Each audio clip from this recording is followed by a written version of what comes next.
Good morning, welcome to CATEX TV. My name is Frank Fortunato. Today is Tuesday, September 9th, 2014. You can follow us on Twitter at CATEX TV. We've been following the referendum in Scotland, which is scheduled for September 18th, off and on over the past several months.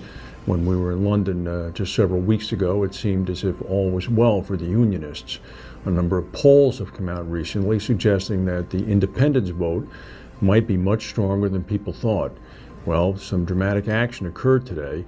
Britain's Prime Minister David Cameron and the two main opposition leaders cancelled sessions in Parliament and decamped en masse to Scotland to campaign vigorously, the three of them, to try to convince Scottish voters to remain in the Union. There is even talk that the Queen of England, Queen Elizabeth II, may travel to Scotland as well in order to convince voters that they should remain in the Union. They have been part of the United Kingdom now for over 300 years.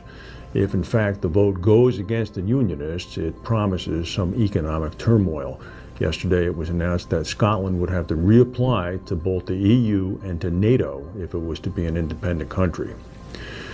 The European Chamber of Commerce in China, as well as the American Chamber of Commerce in China, composed of Western businessmen, have begun to hammer the Chinese leadership of President Xi Jinping, saying that economic reforms are not happening fast enough, complaining that too much regulation is maintaining the state monopolistic system, and there is not enough economic reform or any curbing of the dominance of state companies that have been promised. All of this, and they never even touched upon basic human rights and democracy reforms that are also long overdue. A bomb has exploded in the Chilean capital of Santiago, injuring 8 people. It went off yesterday at lunchtime in a small underground shopping center near a busy metro station. There have been around 200 bomb attacks in Santiago in the past 10 years, with anarchist groups claiming responsibility for many of them. The government announced that they're going to activate an anti-terrorism law left over from the times of General Augusto Pinochet when he was fighting the remnants of Salvador Allende's leftist regime. The remnants of Hurricane Norbert pushed into the desert southwest in the United States yesterday. It swamped the city of Phoenix with record rainfall for a single day, turning highways into small lakes and sending rescuers scrambling to get drivers out of inundated cars. At least 2 people died in the flooding, including a woman who was swept away in her car by rushing waters. By last night, floodwaters were threatening up to 100 homes in suburban Mesa after retention basins and channels along US 60, the big interstate out there, reached or exceeded capacity. The storms also hit Nevada, where 190 people from an Indian reservation were evacuated yesterday, and 4 inches of rain fell in a 2-hour period in a small town several miles from Las Vegas.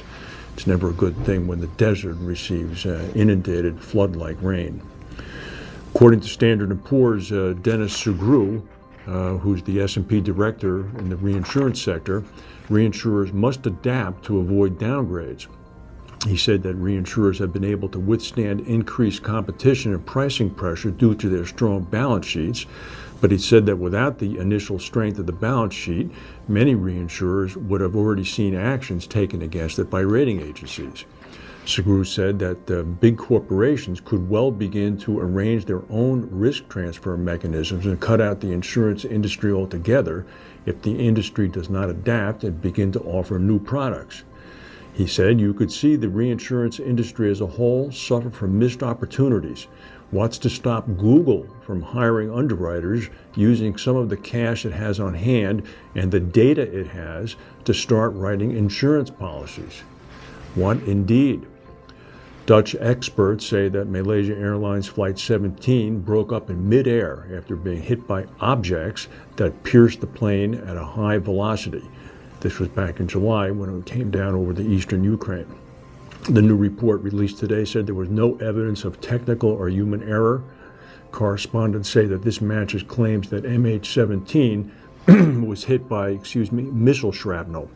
Investigators relied on cockpit data, air traffic control, and images as the crash site in the eastern Ukraine was too dangerous to remain for any period of time. The union representing Lufthansa's pilots say that they're going to stage a job action tomorrow in the Munich airport by walking off the job for 8 hours, right in the middle of the day at Germany's second busiest airport. They're protesting a demand that Lufthansa keep paying a transition payment for those wanting to retire early. The Lufthansa is facing increased competition from European budget airlines. The 68-year-old singer Cher has rescheduled tour stops in New York and New Hampshire as a result of an acute viral infection. If you have event cancellation insurance for her, you might want to take a note of this. She's rescheduled opening stops in the second leg of her Dress to Kill tour this week, which had been set for Albany, New York and Manchester, New Hampshire. She's been ordered to have complete bed rest, and the shows are being rescheduled for later in October. We'll sort of keep an eye on that. That's the news for today. If we have any breaking news, we'll come back and tell you. Thank you for watching, and we'll see you tomorrow.